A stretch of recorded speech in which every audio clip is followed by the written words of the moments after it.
तो दोस्तों, बात कोई नई नहीं है, लेकिन जानना जरूरी है। हिंदुस्तान में, भारत में आप कहीं भी चले जाइए, जहाँ भी निर्माण कार्य हो रहा है, जहाँ भी कमर्शियल एक्टिविटी हो रहा है, शिपयार्ड चले जाइए, एयरपोर्ट चले जाइए, रेलवे स्टेशन चले जाइए, टैक्सी स्टैंड चले जाइए, कंस्ट्रक्शन साइट चले जाइए, गुजरात में जाइए, राजस्थान में जाइए, कुछ भाषाएं आपको चिर परिचित मिलेंगी। मिथिला का भाषा, भोजपुरी का भाषा, मगही का भाषा, ये भाषा जो आपके कानों तक पहुंचती है, हमारे बिहार के भाइयों का है, जो वहाँ रह कर श्रमिक का काम करता है। ठीक है, कंस्ट्रक्शन साइट पर जाइए, आपको मशीनरी का आवाज़ सुनाई देगा। विंच मशीन है, पोकलेन है, वाइब्रेटर है, ब्रेकर है, सभी को चलाने वाला बिहार के लोग। खुदाई का काम हो रहा है, सरिया बांधने का काम हो रहा है, मशीन का ओवरवेलिंग हो रहा है, फिटर का काम हो रहा है, ब्लू मैचिंग हो रहा है, कुछ भी हो रहा है, सभी जगह जो ग्राउंड पर है, जो सबसे बॉटम में है, जो उस एक्टिविटी को परफॉर्म करता है, सभी बिहार से है। ठीक है, अब ये मजदूर सिर्फ बिहार से ही क्यों आते हैं? ठीक है, बीच में और भी जगह से आते हैं, अभी भी आते हैं, जैसे कैसे मालदा से या छत्तीसगढ़ के कुछ इलाके से। अदरवाइज ये सभी मजदूर जितने भी हैं, 80-90% मजदूर बिहार से ही आता है। जब आप साइट पर, डॉकयार्ड पर अगर बात करने का आप बात कीजिए उनसे, तो ऐसा नहीं कि सभी अशिक्षित हैं, कुछ शिक्षित भी है, मतलब नाम वगैरह पढ़ना जानते हैं, या हो सकता है किसी ने टेंथ किया हुआ हो। स्तर वैसा नहीं रहता जैसा 10th का होना चाहिए। 10th का फर्क है, लेकिन ऐसा स्तर नहीं है। ठीक है, क्या नहीं है बिहार में। 50-55 वर्ष का उम्र अभी मेरा है। कभी तो इसमें बदलाव होते हुए मैं नहीं देखा हूँ कि हाँ बदल रहा है। ठीक है, बदला है। केंद्र सरकार का परियोजना वहाँ कई बार तेज़ी से चलना शुरू हुआ, रोड है, रेलवेज है, चाहे और भी चीज़ है, लेकिन वहाँ भी मजदूर बिहार का है। केंद्र सरकार का परियोजना में कंपनी बाहर का नॉर्मली रहता है। हमारे यहाँ बिहार में वैसी कंपनी भी नहीं है कि जिसमें हम गर्व से कह सकें कि हमारा एक कंपनी है। कुछ कंपनी जरूर है, लेकिन कह नहीं सकते हैं बिहार का। सभी का हेड ऑफिस मुंबई या दिल्ली में, जैसे कलतरू है, हेड ऑफिस मुंबई है उसका। ठीक है, तो बिहार में ले देकर कुछ भी नहीं है। फिर कुछ लोग बोलता है कि सभी IAS IPS बिहार से बहुत अधिक निकलता है। तो उपाय क्या है? जब हमारे यहाँ उद्योग धंधा नहीं है, हमारे यहाँ का निवासी जब बिहार के बाहर चले जा रहा है काम करने के लिए, तो स्टूडेंट भी बाहर जाकर पढ़ते हैं, DU में जाकर पढ़ते हैं, इलाहाबाद यूनिवर्सिटी में कर पढ़ते हैं, लखनऊ में पढ़ते हैं। और बिहार में कुछ है नहीं, ऑप्शन नहीं, आपको पढ़ना पड़ेगा। पढ़ के जो भी नौकरी लगता है, क्लर्कियल डिवीज़न में लगता है, या स्टेट सर्विसेज में लगता है, या UPSC में लगता है। इसीलिए IAS IPS भी अधिक है। उपाय तो है नहीं कुछ, और निकट भविष्य में होने वाला नहीं है, क्योंकि शिक्षा का स्तर ऊपर नहीं जा रहा है, गिर ही रहा है। शिक्षा का जो लेवल है एजुकेशन का, वो गिर ही रहा है। ठीक है, पहले बिहार में कुछ कॉलेज था जिसमें से गारंटीज IIT का होता था या एम्स का होता था, लेकिन आज गारंटी नहीं है। आपको IIT और एम्स क्रैक करना है तो विद्यार्थी को जाना पड़ेगा, वो आकाश का वो करना पड़ेगा, दिल्ली जाके या कहीं जाके आकाश का कीजिए, श्री चैतन्य का कीजिए, सब करना पड़ेगा। तो पूरा का पूरा सिस्टम, तो आप ये नहीं कर सकते हैं कि अभी कुछ ऐसा हो रहा है जिसके कारण भविष्य अच्छा होने वाला है। कुछ नहीं होने वाला है। जो सक्सेसफुल एक्टिविटी है वो केंद्र सरकार से केंद्र सरकार के सहयोग से चलाया जाने वाला एक्टिविटी है, रोड, रेलवे, और भी कुछ परियोजना हो सकता है। अदरवाइज उधर बिहार में अभी इलेक्शन का टाइम है, और सबसे बड़ी बात क्या है? सबसे बड़ी बात यह है कि जो लीडरशिप है बिहार का है,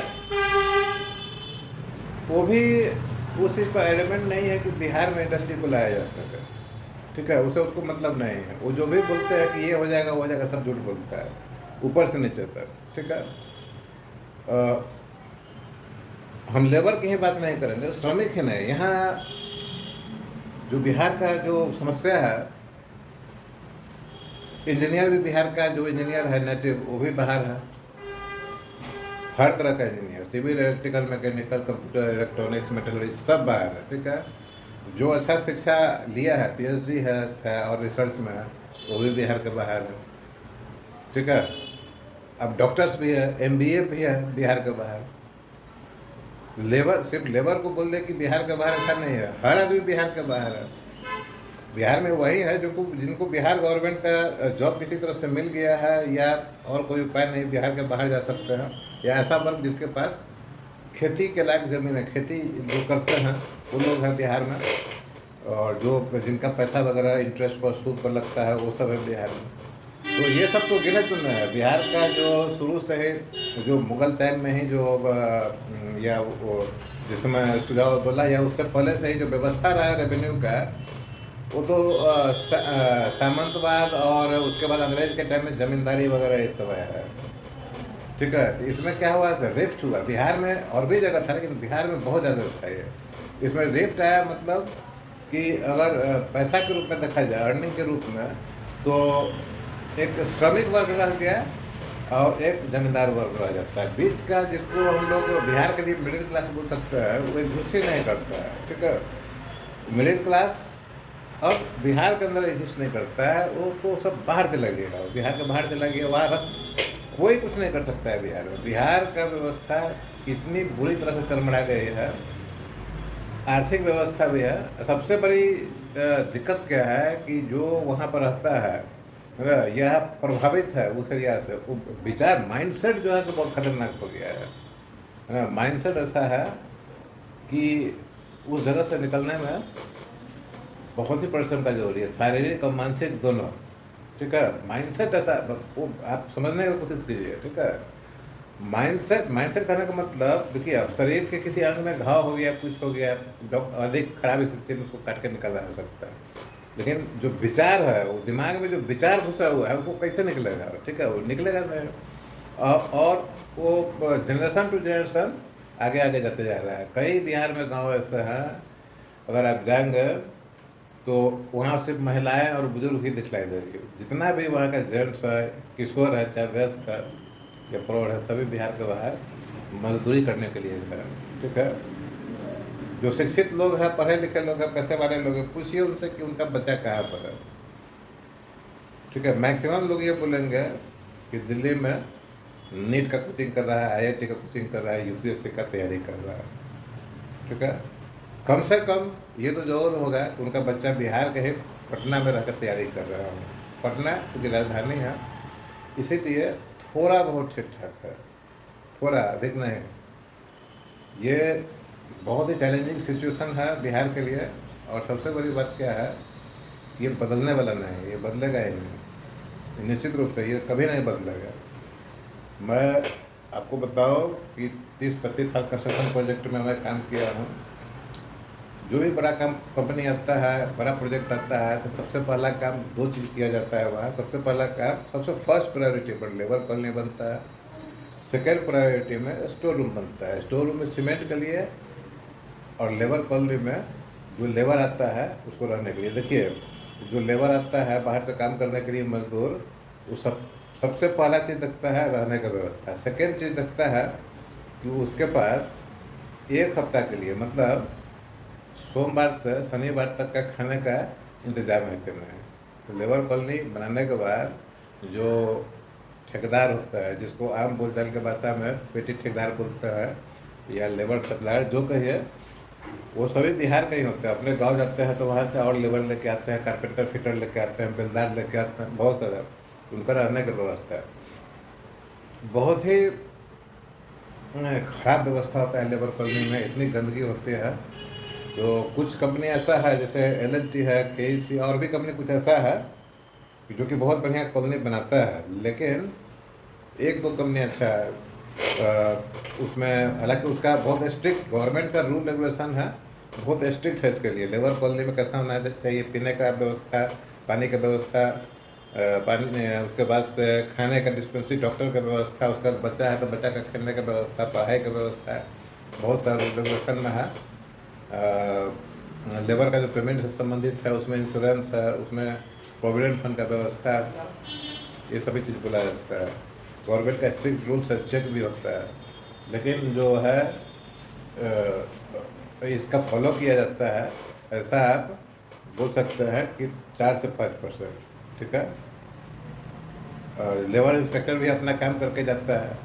ठीक है, कोई कुछ भी नहीं हो रहा है। टोटली लेबर का कंडीशन उस कॉलोनी में उस कंपनी के ऊपर निर्भर करता है जिसके लिए जो वहाँ पर उनको बुलाया है। एलएनटी बहुत बढ़िया से लेबर को रखती है, कई जगह तो उनको कूलर भी दिया जाता है लेबर का। केईसी का भी अच्छा है, वो पैसा है, ठंडा पानी की व्यवस्था, दवा की व्यवस्था, सभी चीज़ रहता है। लेकिन ऐसा कंपनी है नहीं, बहुत ही बुरा हालत है। लेबर कॉलोनी में पूरा गंदगी भरा रहता है। ये तो रहने सहने की व्यवस्था है। आर्थिक व्यवस्था में ये बहुत मुश्किल है। ठेकेदार कभी पेमेंट किया, कभी नहीं किया, सोचता है कि अगर पेमेंट पूरा कर देंगे तो होली में जा रहा है तो उसको बताएंगे ही नहीं। अब होली में जाएगा अपना परिवार के लिए पैसा लेके नहीं जाएगा, छठ में जाएगा पैसा लेके नहीं जाएगा, ठेकेदार देगा नहीं पैसा, तो फिर आएगा क्यों? आएगा नहीं, फिर दूसरी जगह जाएगा तो जो, और फिर दूसरी जगह चला जाएगा। तो ये व्यवस्था नहीं बदलने वाला है, ठीक है।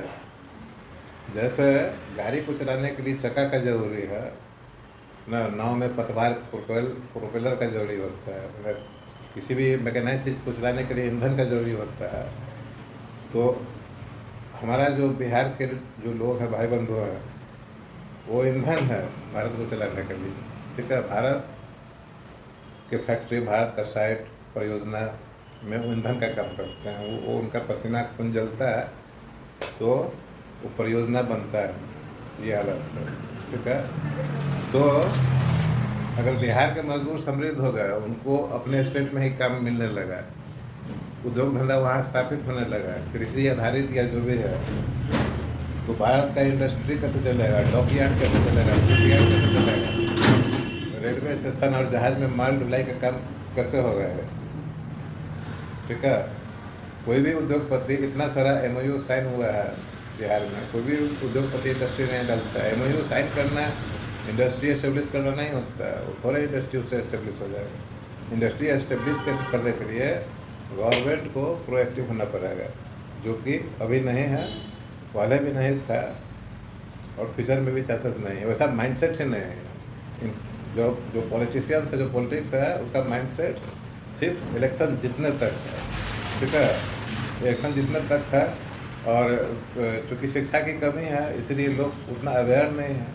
लोग को नरेगा से पैसा मिल गया, राशन कार्ड से राशन मिल गया, बिना पढ़ाई वाला स्कूल मिल गया, बस इसके आगे का नॉलेज ही नहीं है लोग को, इसको हिंदुस्तान में और क्या हो रहा है क्या नहीं हो रहा है। इवन जो बिहार का जो लेबर है, पढ़े लिखे जो बिहार के बाहर है, उनको तो सब चीज़ मालूम है, लेकिन लेबर उबर कम शिक्षित लोग जो बाहर है उनको भी ज़्यादा जानकारी नहीं है कुछ। वो भी बम्बई में ज़रूर काम करते हैं, लेकिन जाएंगे सरिया शटरिंग का काम करेंगे, सामान ढोएंगे, रात में आएंगे, खाएंगे, सो जाएंगे, पर्व त्यौहार हुआ रिश्तेदार पैसा दिया कर लिया, बस।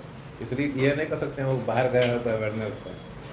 इसलिए कैंडिडेट कोई भी हो बिहार में, गवर्नमेंट कोई भी हो, परिस्थिति कोई भी हो, 24 घंटा बिजली आ रहा है, हाईवे बन गया, सब चीज़।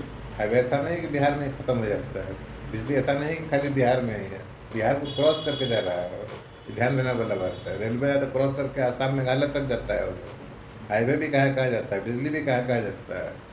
तो आपके शहर से हाईवे जा रहा है तो आपका स्थिति सुधर गया, बिहार का स्थिति सुधर गया। हाँ, DFC बन गया, डेडिकेटेड फ्रेट कॉरिडोर बन गया, आपके स्टेट से जा रहा है, एक्सप्रेस वे बन गया आपके स्टेट में। तो ऐसा करने से अगर जनता का स्थिति सुधर जाए, ये बिल्कुल नहीं सोचिए, ये हो ही नहीं सकता है, ठीक है। ये ऐसा ही है कि रस्सी का 2 छोड़ जो है सो 2 आदमी पकड़ ले, और रस्सी को एक आदमी के गर्दन में बीच में बांध दे, है ना। तो रस्सी तो क्रॉस कर रहा है, लेकिन एक उधर खींच रहा है, एक इधर खींच रहा है, बीच में बिहार जो है उसका गला दाब रहा है। आपके यहाँ का इंडस्ट्री जो पहले चल रहा था वो भी बंद हो गया। डालमिया नगर के बारे में देखिए, यूट्यूब पर पड़ा हुआ है। शुगर इंडस्ट्री के बारे में देखिए, जूट और पेपर मिल के बारे में देखिए। इसीलिए बिहार में कोई डेवलपमेंट नहीं होगा। इवन जब शिक्षा अगर बढ़ रहा है, आप अपने बच्चों को पढ़ा रहे हैं, तो पढ़ के बिहार नहीं आएगा, बिहार के बाहर रहेगा इंडिया में, लेकिन और या विदेश चला जाएगा, तो स्थिति नहीं सुधरने वाली है। इसीलिए किसी तरह का उम्मीद नहीं रखने का सरकार से, और आपको सभी को, है ना, अपना बुद्धि, अपना शरीर, ठीक है, अपना बाल बच्चा, अपना परिवार पर ही भरोसा करना चाहिए, ठीक है। उससे आप जो चीज़ गेन कर सकते हैं कीजिए। अदरवाइज ये चाहिएगा कि कुछ ऐसा हो जाए कि हमको बिहार में ही रहने का सहूलियत मिले, ऐसा नहीं होने वाला है। और आज के डेट में बिहार में रहकर एका दुक्का व्यवसाय है, पुलिस का व्यवसाय है, डॉक्टरी है, और कुछ इधर का व्यवसाय है जो कि सस्टेन करता है, अदरवाइज बहुत मुश्किल है। आप IIM से पढ़ के अगर बिहार जाएंगे तो आप दिन में 50 रुपया भी नहीं कमा सकते हैं, तो यह हालत है। आप IIT बम्बई से पढ़ के जाइए बिहार में, आपको 10,000 रुपया का सैलरी मिलेगा। इतनी खराब व्यवस्था है। JNU से पढ़ के जाइए, PhD करके जाइए, आपको नौकरी ही नहीं मिलेगा। ठीक है, तो ये अपने विचार से सोचिए, नॉलेज लेना पड़ेगा। अब मैं कुछ अधिक बोल ही नहीं सकता, बहुत मुश्किल है। भगवान जो है सो करेंगे तभी कुछ होगा, इंसान की बस की बात नहीं है।